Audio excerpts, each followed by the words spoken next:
Mula noong 21 ng Agosto, sunod-sunod na ang mga naging aktibidad sa Barangay Santa Rosa para sa kanilang ika-41 araw ng nasabing barangay sa pamunuan ni Kapitan Arcel Umipig. Noong Sabado, idinaos ang kanilang Grand Zumba na parte ng pagdiriwang at hindi na mawawala sa mga aktibidad sa lungsod.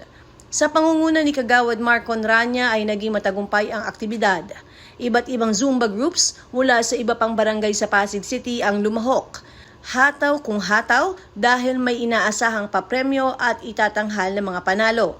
May isinagawa ding paraffol. Nagpasalamat ang kapitan sa mga sumuporta at nakiisa sa aktibidad, samantalang pagbati ang ipinarating ni Kagawad Howell Jimenez na naimbitahan bilang hurado sa mga taga Santa Rosa. Culminating activity ng Barangay Santa Rosa para sa pagdiriwang ng 41st anniversary ng barangay. Ito na yung last, yung Zumba kasi namin talaga tinataon namin siya tuwing Sabado. It just so happened na yung aming piyesta ay nangyari kahapon, 23, pero this is part of the 41st araw ng Santa Rosa. Kung saan nakapag-imbita kami para mas masaya, nag-iimbita kami ng mga other Zumba groups mula sa ibang barangay. Hindi lang to actually mula sa District 1, pati sa District 2 meron kami mga invited ng mga Zumba groups. Ang Zumba namin laging ni-spearhead ng aming kagawad, Marcon Rania, dahil hindi lang naman tuwing piyesta kami may Zumba.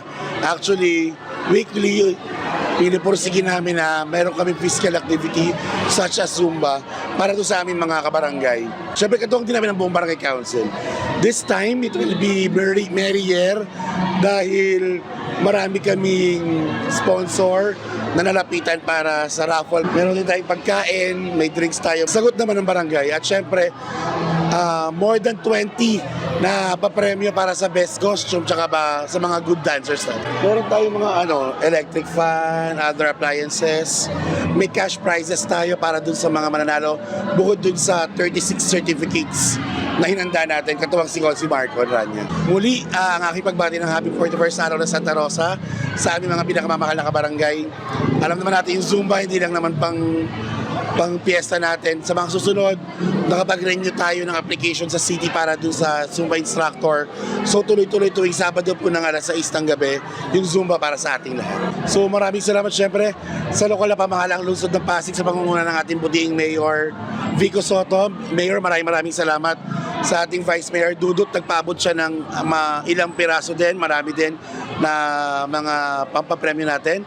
Sa City Councilors, maraming salamat po sa ating City Councilors. Ganon din sa City Councilor ng District 2, nagpaabot din sila ng tulong sa atin. Sa Akay ni Sol, para dun sa ating merienda.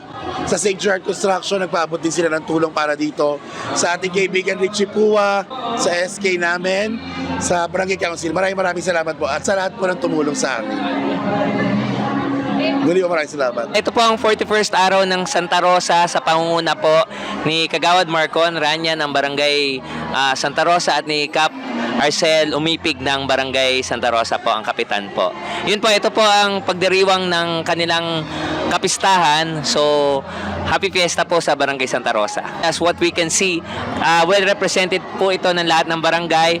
Ang Zumba naman po hindi lang para sa mga kababaihan kundi sa lahat po ng gender welcome naman po. Basically, ang Zumba po, sabi physical fitness and wellness. Pero ang Zumba po, ito rin po ay celebration ng friendship. As what we can see that people are gathering here para po ipagdiwang po at magsaya at mag-enjoy po ang bawat isa. Congratulations po and well invited po ang lahat. Meron din po tayong pasumba sa Kalawaan tuwing Wednesday and Friday. Lahat po ay inaanyayahan. Ako si Luan Peñano para sa latest ng iNews Pasig.